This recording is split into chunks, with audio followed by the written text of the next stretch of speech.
This is the story of how a $13 million morning show icon is being quietly erased inside the very building where she shows up to work every day.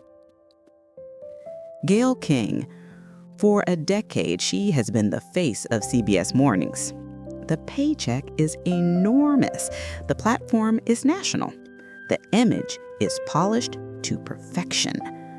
But behind the scenes, something colder is happening. Something that has been whispered in meetings Gayle was never invited to. Something CBS will not say out loud. They are replacing her. Not because she failed on air, not because of any scandal, but because the network has already moved on, long before anyone bothered to tell her. Off-the-record meetings, private scouting dinners, a new executive reshaping the entire network, and Gayle standing in place, still believing she is part of the future. This is not just a job ending. It is the slow dismantling of a whole era of television, and Gayle King has become the most visible casualty. Today, we're going to take this story apart, layer by layer, decision by decision, and we'll answer the real question that industry keeps avoiding. Why do networks choose silence instead of honesty when they decide you are no longer worth the money? CBS is not just replacing a host. They are rebuilding a network. To understand why Gayle King's chair is suddenly shaking, we have to stop thinking about this as a simple personnel change. CBS is not just swapping one morning host for another. They are reshaping the entire identity of the network. And Gayle has become collateral damage in a strategic overhaul far bigger than her contract. The center of this transformation is Bari Weiss, the new executive who arrived with a mandate: rebuild CBS from the inside out. She is not tinkering around the edges. She is not adjusting the lighting or updating the set. She is rethinking everything, from morning television to primetime staples. When she sits down for private dinners with industry insiders, she is not making small talk.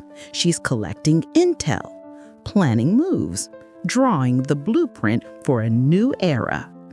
A perfect example? Survivor, a show that has aired for more than 20 years, a show untouched by executives who understood its legacy. Bari wants to recast it. She wants to engineer the storylines. She believes even a long-running competition show has a political slant that needs correction. When a new leader is willing to rebuild Survivor, it tells you everything about the scale of change she is bringing to CBS. And in that new blueprint, Gayle King does not fit. Her salary is too high for a network trying to cut costs. Her brand is too old guard for a system that wants modern faces and cheaper contracts. Her influence was built during a time when networks could afford prestige. That time is gone. CBS is moving toward a future where morning hosts are interchangeable pieces, where personality is less important than the bottom line, and where loyalty to longtime talent has been replaced by a simple calculation: who costs less, who causes fewer headaches, and who can be replaced without an uprising from viewers. Gayle King is not being removed out of emotion. She is being removed out of strategy. And strategy in this business is far colder than performance. The relatability gap. Why Gayle King no longer connects with the American public. There is a reason Gayle King's future at CBS feels unstable, and it goes far beyond corporate restructuring. In morning television, one quality matters more than ratings, more than prestige, and even more than experience: relatability. And Gayle has lost it. For years, viewers saw her as grounded, warm, and in touch. But somewhere along the way, the image changed. The Gayle King who shows up on screen at 7 a.m. is not the same Gayle who shows up in paparazzi photos at night. On weekends, she is at Kris Jenner's private birthday party, on Oprah's arm, surrounded by billionaires like Jeff Bezos and Lauren Sanchez, wearing gowns that cost more than a month's salary for most of her viewers. It creates a split, a subtle but powerful disconnect between the person she is and the person morning television requires her to be. Morning shows are built on a simple illusion. The host is part of your world. They drink the same coffee. They laugh at the same struggles. They are one of us. Gayle no longer fits that frame.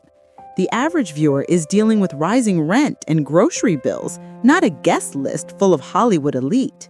But the biggest issue is not where she goes. It is what she refuses to bring back. Gayle knows everyone. She attends the most exclusive events. She hears every story behind the scenes. But when the cameras start rolling, she shuts the door. No stories, no gossip, no glimpse into the world that could make her segments sparkle. She insists on news only. Meanwhile, her audience is begging for a little humanity, a little imperfection, a little honesty. Other hosts understood this. Regis and Kathy Lee mastered the art of sharing just enough. They let viewers feel like insiders. They made their own glamorous lives relatable.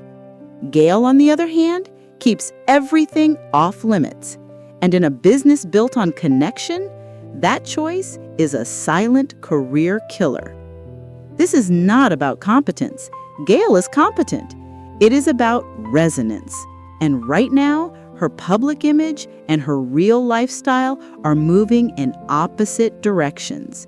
CBS executives can see the gap widening, advertisers can see it, even Gayle's colleagues can feel it. But the one person who cannot afford that disconnect is Gayle King herself. The power struggle. Why Hoda Kotb suddenly looks like CBS's perfect replacement. If Gayle King is sliding out of her seat, someone else must be sliding in. And the name that keeps appearing, quietly, strategically, and always off the record, is Hoda Kotb. For many viewers, this seems impossible. But inside the industry, it makes perfect sense. Not because Hoda is the strongest candidate, but because she is the most convenient one. Let's start with the internal politics. Gayle has history at CBS, and like most longtime anchors, that history includes rivalry. Her most famous conflict was with Norah O'Donnell, a feud so toxic it literally changed careers. The two clashed over image, tone, and even makeup schedules. The tension became so bad, Gayle started doing her hair at home at 3 a.m. to avoid seeing Norah in the studio.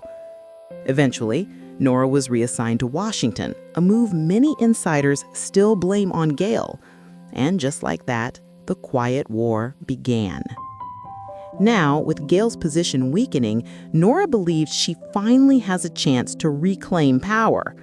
But there is one problem. CBS does not want another internal fight. They want a clean reset. They want someone with no history at the network, someone neutral, someone easy. That someone is Hoda Kotb. Hoda is a familiar face to American viewers.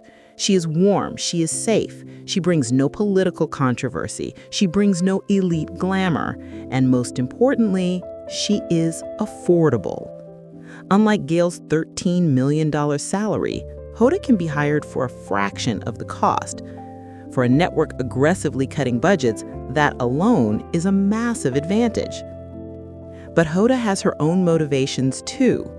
She is no longer essential at the Today Show. She is not being brought back by GMA. Her personal brand has flattened. Her lifestyle app, the project meant to reinvent her, never took off. She wants a return to the spotlight, and she wants it badly. That kind of hunger makes her flexible, It makes her agreeable, and to a network looking for a host they can shape, that is ideal. This is why the conversation has shifted so quickly. Not because Hoda is the future of CBS, but because she is the easiest piece to move into place. The pattern is clear. CBS is not chasing excellence. They are chasing efficiency. A cheaper contract, a calmer personality, a predictable face who will not push back. Gayle represents the old era, expensive, elevated, untouchable. Hoda represents the new era, practical, replaceable, manageable. And in this industry, where perception matters more, but budgets matter more, the choice becomes painfully simple. The end of an era, not just the end of a contract. When we step back from all the internal politics, the private dinners, the budget calculations, and the silent meetings Gayle King was never told about, one truth becomes unmistakably clear. This is not just the end of Gayle's time at CBS. It is the end of the entire ecosystem that built her. For decades, morning television rewarded prestige. It rewarded polished anchors. It rewarded hosts with long careers, deep connections, and spotless reputations. Networks paid for stability. They paid for trust. They paid for icons. But that model is gone. Today, viewers migrate to TikTok, YouTube, and fast-moving digital commentary. Networks face shrinking budgets and brutal competition, and executives like Barry Weiss are being asked to rebuild legacy brands in an era where loyalty is a luxury. Gayle King is not being pushed out because she failed. She is being pushed out because her era no longer fits the business. Her salary is too high for a cost-cutting network. Her elevated lifestyle is too disconnected from viewers. Her prestige is too expensive for an industry that now values efficiency over excellence. And Hoda Kotb is the symbol of this new order. Cheaper, safer, easier to mold. The contrast between them tells the entire story. In the end, CBS didn't choose silence because they were confused. They chose silence because it was strategic, because it was efficient, because it avoided conflict. The network moved on from Gayle King long before she realized it. And as harsh as that sounds, it reflects something much larger. Morning television, the kind that built stars, shaped culture, and defined American households, is fading. What replaces it is something simpler, smaller, and far less glamorous. Gayle King is not the cause of that decline. She is simply the first major reminder of how far it has already gone.